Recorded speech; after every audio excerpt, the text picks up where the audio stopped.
el poble d'Altron, Casa Pona, el pont de Pedra de Rialb, el riu Pamano o els prats de la Vall d'Àsua. Són els escenaris reals de la novel·la Pedra de Tartera de l'escriptora Maria Barbal.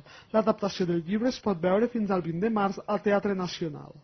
La història està ambientada al poble d'Altron on arriba la Conxa, la protagonista del llibre, per primer cop d'adolescent per anar a servir a casa els oncles. I un dels fets explicats és la mort del Jaume, el marit de la Conxa. Fa referència als assassinats del pont de Pedra de Rialb l'any 1938.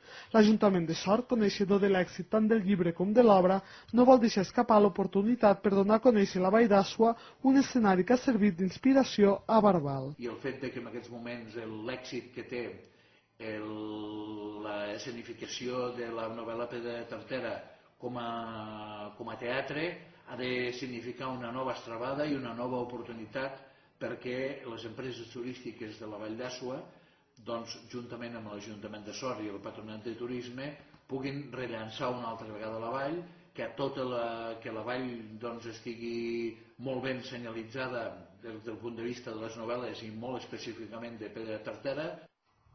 Entre els indrets concrets que han tingut una significació especial en l'obra hi ha els prats on la Conxa portava a peix el bestiar, els carrers del poble d'Altron, les muntanyes on anava a collir bolets o el soroll de l'aigua del riu. Tots els indrets descrits a la novel·la es poden veure encara a la Vall d'Àsua, això sí, amb la seva lògica transformació pel pas del temps.